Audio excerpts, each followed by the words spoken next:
बघा question answer कसे असतात. Read the text and match the following. A B column आहेत. ओके, एका कॉलममध्ये नावं आहेत दिलेली पदार्थांची.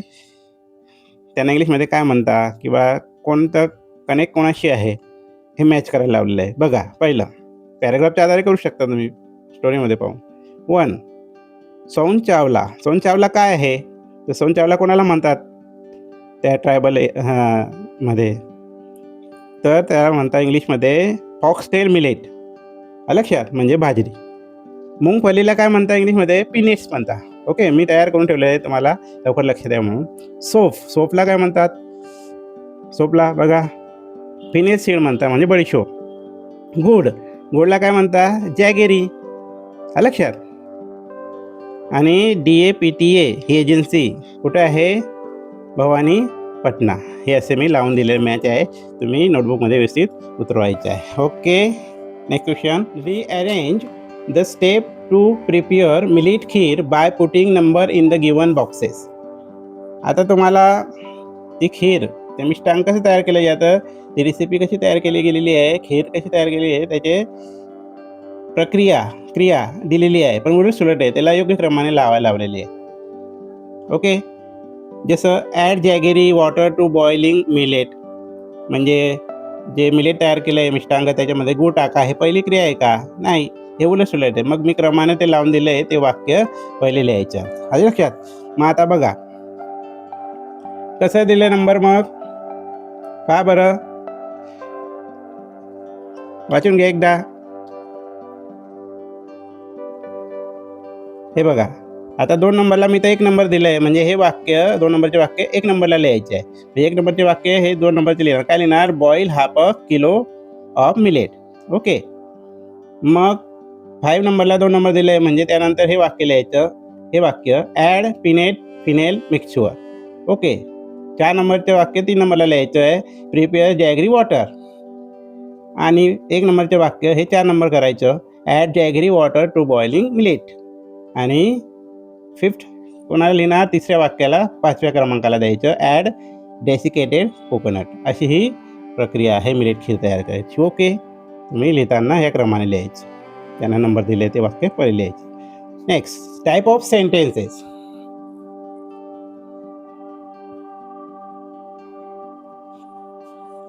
Type of sentences. Read the sentence given below. वाक्यांचे प्रकार सांगितलेलं आहे या टेबलमध्ये. बघा कसं ओळखायचं आणि त्याला वाक्याला काय म्हणतात ते बघा. 1 today is Monday. 2 the sun sets in the west. 3 this is not my classroom. हे जे वाक्य आहेत शेवटी फुल स्टॉप आहे आणि वाक्य सुरुवात सब्जेक्टने झालेले आहेत, यांना साधे वाक्य म्हणतात. काय म्हणतात? या वाक्यांमध्ये गिव्ह इन्फॉर्मेशनमध्ये एक माहिती दिलेली आहे. जसं टुडे इज मंडे, आज सोमवार आहे. जसं sun sets in the west, सूर्य सेट होतो कुठं? पूर्वेला उगवतो. This is not my classroom, हा माझा क्लासरूम नाही आहे. ही काय आहे? इन्फॉर्मेशन दिली आहे आणि इन्फॉर्मेशन लिहून शेवटी फुल स्टॉप असतो. ते सिम्पल सेंटेन्स असतं, साधं वाक्य असतं. त्याला इंग्रजीत कोणतं सेंटेन्स म्हणता? असर्टिव्ह सेंटेन्स म्हणता. हे लक्षात ठेवायचं, फुल स्टॉप शेवटी. ओके, दुसरं बघा. Are you happy? What is your name? Where do you live? या प्रश्नाच्या वाक्यांच्या शेवटी क्वेश्चन मार्क आहेत. मग हे आज समथिंग म्हणजे काहीतरी विचारलं आहे याच्यामध्ये, त्याला त्या सेंटेन्सला काय म्हणता? इंट्रॉगेटिव्ह सेंटेन्स म्हणजे प्रश्नार्थी वाक्य. इंट्रॉगेटिव्ह म्हणजे प्रश्नार्थी वाक्य, वाक्याच्या शेवटी क्वेश्चन असतं, क्वेश्चन मार्क असतो. 3rd आहे open your book. Please help me. Don't shout. वाक्य सुरुवातीला करता नसतो, ही शी इट व्यक्तीचे नाव नाही आहे. मग हे वाक्य कोणते असतात? ओपन युअर बुक, पुस्तकं उघडा. प्लीज हेल्प मी, मला मदत करा. डोंट शाऊट, ओढू नको. हे काय असते? एक प्रकारची ऑर्डर असते, रिक्वेस्ट असते. लक्षात? मग त्याला काय म्हणतात? इम्परेटिव्ह सेंटेन्स म्हणजे आज्ञार्थी वाक्य म्हणतात अशा वाक्यांना. Wow, it is raining. What lovely flower.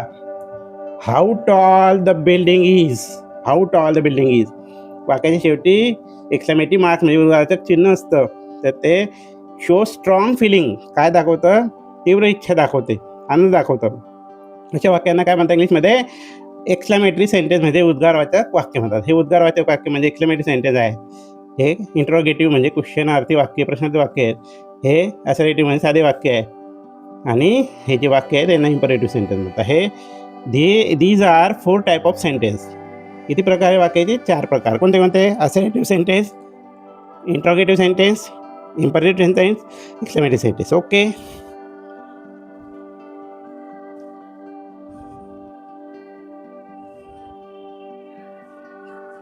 Last question.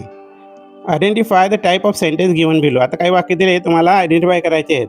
तर या 4 टाईप सेंटेन्सपैकी कोणतं वाक्य आहे? Which is your favourite dish? Question mark आहे. ओळखा इथून कोणतं वाक्य आहे? Interrogative sentence. मी लिहून ठेवलेलं आहे, तुम्हाला लवकर लक्षात यावं म्हणून. Okay. I cook every day. Full stop आहे. साधं वाक्य करता आहे बघ सुरुवातीला. असर्टिव्ह सेंटेन्स, साधं वाक्य, विधानार्थी वाक्य, विधान म्हणतात. How sharp the teeth are. Exclamative mark म्हणजे एक्सक्लेमेटिव्ह सेंटेन्स आहे. Don't pluck flowers. ही आज्ञा आहे, पुढं तोडू नका. त्याला म्हणता इम्परेटिव्ह सेंटेन्स म्हणजे आज्ञार्थी वाक्य. ओके. अशा पद्धतीने वाक्य लक्षात ठेवा. इंग्लिशमध्ये वाक्यला काय म्हणतात ते लक्षात ठेवा. लक्षात. Choose any recipe, past or draw it's picture, present the recipe in the class. तर याचं एक प्रश्नाचं स्क्रीनशॉट मी टाकणार आहे, ते तुम्ही बघून घ्यायचं. लक्षात. Project collect tribal recipe, make poster and present them in your classroom. हे मी टाकणार, ते तुम्ही बघून घ्यायचं. ओके.